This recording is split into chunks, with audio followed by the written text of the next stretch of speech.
Hello everybody. This week in SPVP news, I've missed a week.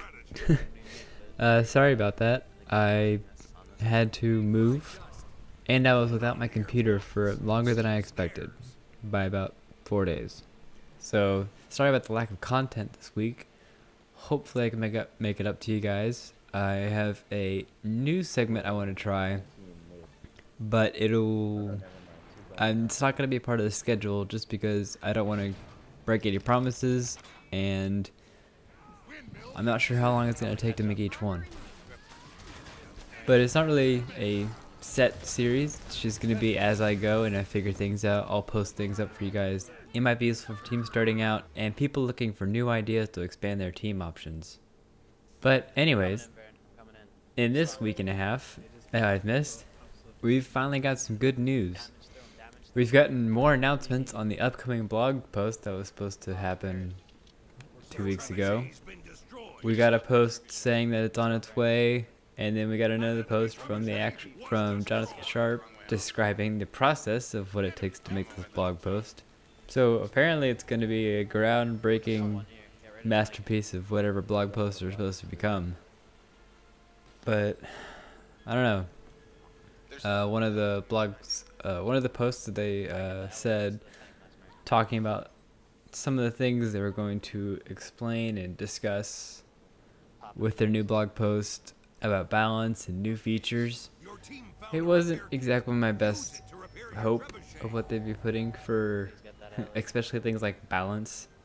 Yes, I know they're being flooded with all these nerf this, nerf that, buff this, but one, they have to look at what they're balancing it for, tournaments or pugs, and whether they're right or not. Because in their post they just said, actually it's pretty balanced. How can you possibly say necromancers are balanced? I mean, I will try out their power build when they put those bug fixes in, but I'd rather be able to try out a condition damage build. I'd rather see his abilities synergize with his main awesomeness that he's able to take a lot of damage. Whether that's a power build that works really well with like Dagger, Death Shroud, and Lich Form, awesome. That would be cool. Once they get that bug fix to actually make Dagger useful so we can actually build up Death Shroud. And then I want to see a condition damage build though. I want to be able to do more than just a bit of support. I want to be able to help flood conditions onto an opponent.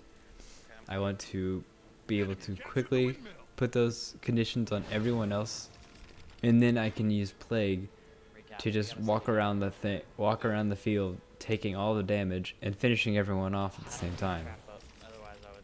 It just needs that extra bit of being able to stack conditions better. That's all it needs. It's not like it's underpowered.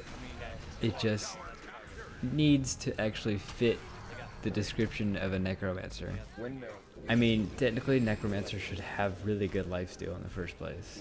That sounds like a necromancer trait, but the lifesteal is just stupid. Besides the Death Shroud version, all weapon skills for lifesteal are just laughable.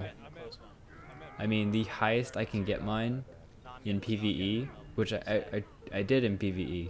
It works in PvE because the damage really isn't that difficult.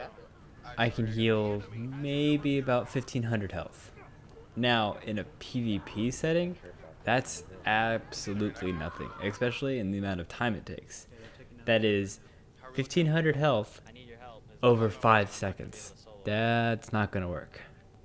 And then they'll have to decide for themselves whether Elementalist is balanced or not. I personally think it needs a bit more scaling with the power, but I could be okay with the way it is now, just because of how much crowd control it has and how mobile it is at the same time. It's kind of ridiculous. But when you compare that to like Engineer and Mesmer, it still falls short. So I don't know. That'll be a developer decision, and Then we'll see how it evolves from that. Because I've seen double elementalist do really well just because they have at least 8k burst damage, and then you can't target them for 6 seconds because they just run around the area in mist form and then burst you down again. They'd work really well as a duo. But by itself, it's kind of the same thing as a thief, where it just paints a target on himself. And he's not as good as the thief of getting in and out of battle repeatedly. And then we had Colin Johansson outlines the Guild Wars 2 live game development. Basically, their team has switched to complete live development, which is not so much everybody working on bug fixes. And so they'll have a small team for security, small live response team, new PvE World v World content, PvP esports team. I like that they at least use the word esports. We'll see what that actually means to them. And then holidays and events. Awesome. We kind of figured that they would have their own team just because they do really well with their holiday events. Guild Wars 1 was well known for making every holiday a party. And then they're gonna bring it to the Mac as bonus teams. Oh, and the commerce team. Economists looking at the trading post. Alright, that works.